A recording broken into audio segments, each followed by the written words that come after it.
Bismillahirrahmanirrahim. Assalamualaikum warahmatullahi wabarakatuh. Anak-anakku sekalian, alhamdulillah wa syukurillah kita ketemu kembali seperti biasa dalam pembelajaran PPKN kelas 12 semester genap unit kegiatan belajar mandiri 4 atau UKBM 4. Adapun materi yang akan kita bahas sama-sama yaitu tentang persatuan dan kesatuan bangsa pada masa reformasi yang berlangsung dari tanggal 21 Mei 1998 sampai dengan sekarang.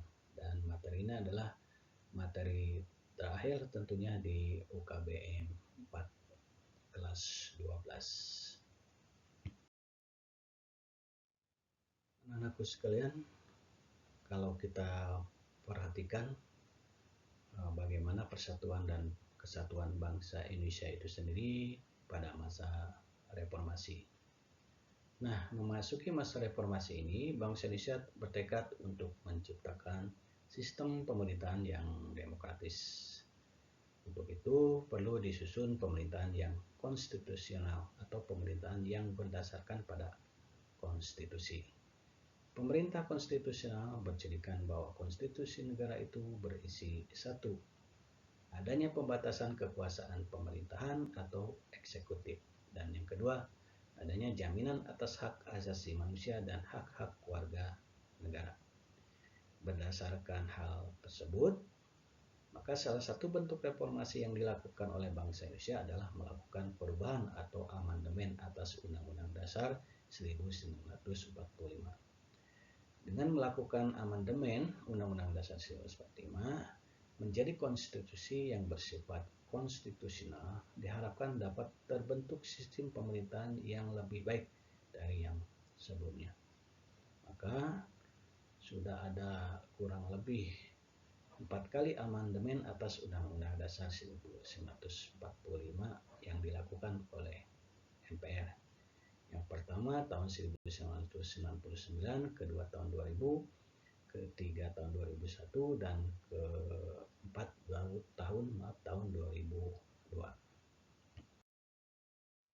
Jadi anak-anakku sekalian, pada prinsipnya bahwa perubahan Undang-Undang Dasar 1945 tidak mengubah sistem pemerintahan Indonesia, baik sebelum maupun sesudah perubahan. Sistem pemerintahan Indonesia tetap presidensial. Tetapi perubahan tersebut telah mengubah peran dan hubungan Presiden dan DPR. Jika dulu Presiden memiliki peranan yang sangat dominan, bahkan dalam praktiknya dapat menekan lembaga-lembaga negara yang lain, kini sebaliknya, Undang-Undang Dasar NRI tahun 1945 memberi peran yang lebih proporsional atau berimbang terhadap lembaga-lembaga negara.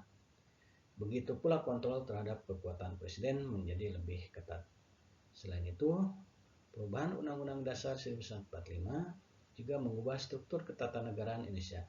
Jika dibandingkan dengan Undang-Undang Dasar 1945 sebelum diubah, maka Undang-Undang Dasar NRI 1945 terdapat penghapusan dan penambahan lembaga-lembaga negara. Berikut akan Bapak paparkan atau jelaskan sekilas tentang perubahan-perubahan mendasar dalam ketatanegaraan Indonesia setelah perubahan Undang-Undang Dasar 1945.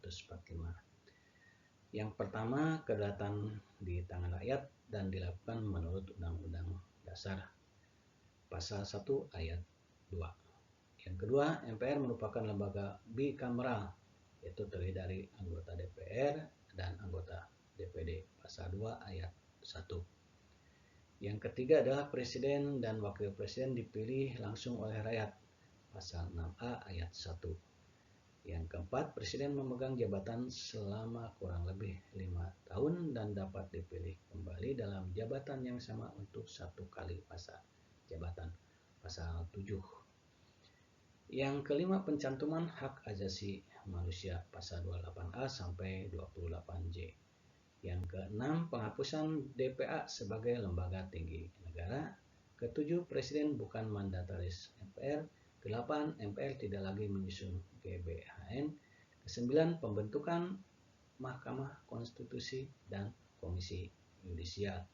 Pasal 24B dan 24C. Yang ke-10 adalah anggaran pendidikan minimal 20%, pasal 31 ayat 4. Yang ke-11, negara kesatuan tidak boleh diubah, pasal 37 ayat 5.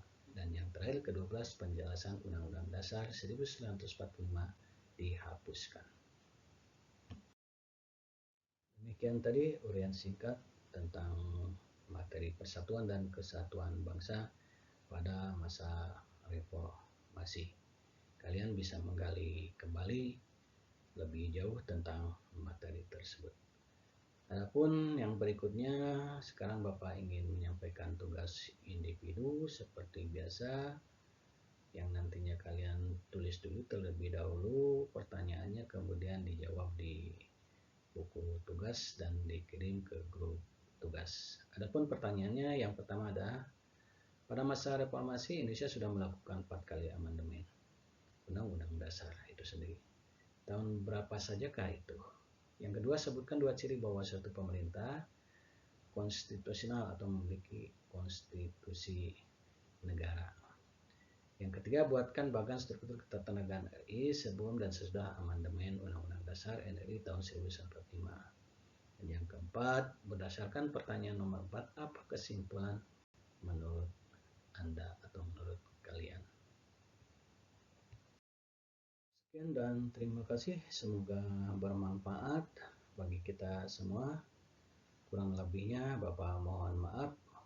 Mudah-mudahan materi yang Bapak sampaikan atau jelaskan dari awal sampai yang terakhir tadi sekali lagi dapat menambah wawasan dan pengetahuan kita semua. Amin ya robbal alamin. Akhir kata dari Bapak, wabillahi taufik walhidayah. Wassalamualaikum warahmatullahi